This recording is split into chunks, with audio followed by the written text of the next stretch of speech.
Pernah dengar kata memfasilitasi kan? Membantu peserta, memudahkan peserta ya dalam proses belajarnya. Nah, kenapa pendekatan memfasilitasi tersebut lebih relevan saat ini? Boleh? Silakan. Mau ngetik juga boleh ya, nggak usah berpendapatnya nggak usah disuarakan, diketik juga nggak apa-apa. Di komentar, di chat. Mungkin Ya, agar peserta lebih mandiri kali ya Pak ya.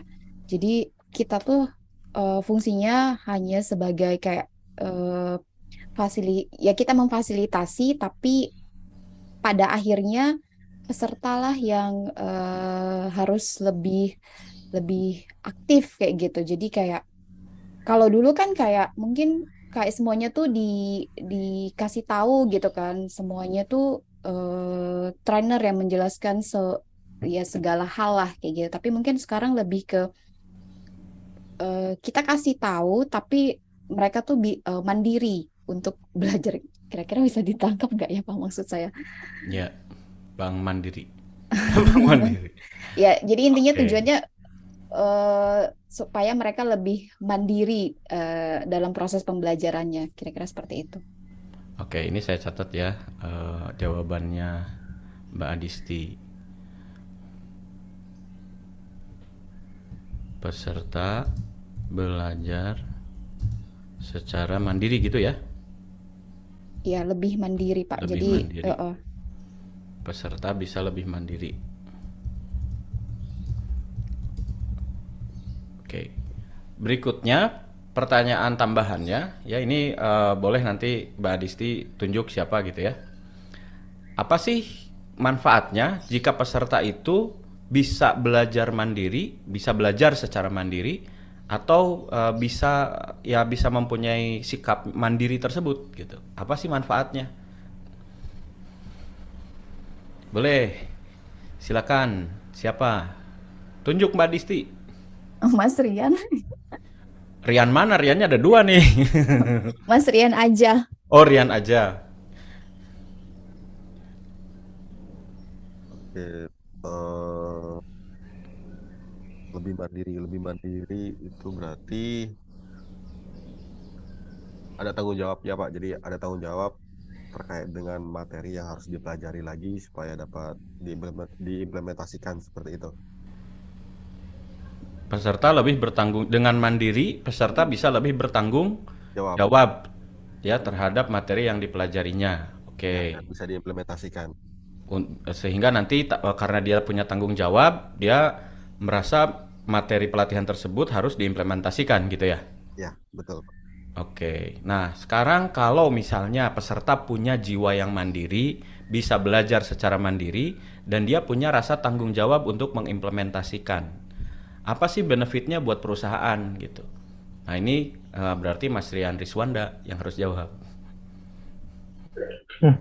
Benefitnya ya Ya. harusnya sih ada continuous improvement ya. Jadi dari si karyawan itu akan bisa terus apa ya belajar ya untuk memperbaiki. Kalau kemarin yang di share Kang Iswan tuh yang tentang apa belajar pada flow of work ya.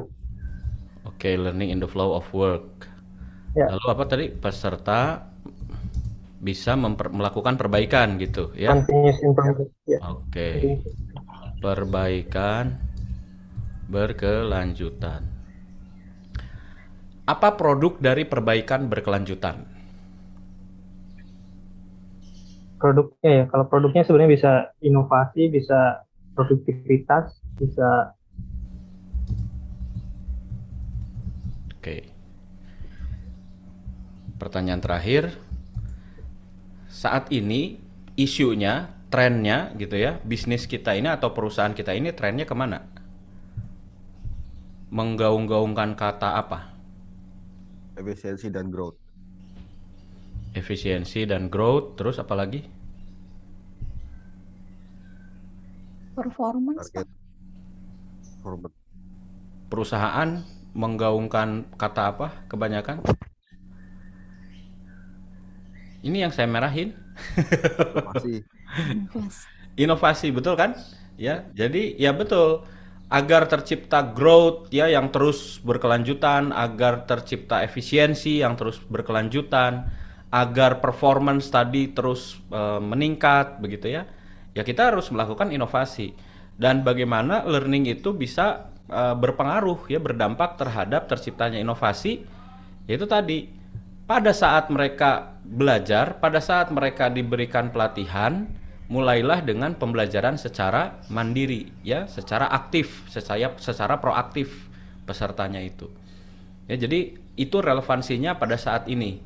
Jadi karena banyak perusahaan, banyak organisasi yang sangat menuntut inovasi, begitu, maka pembelajaran yang sifatnya tadi disuapin, dikasih tahu, gitu, itu sudah tidak lagi relevan.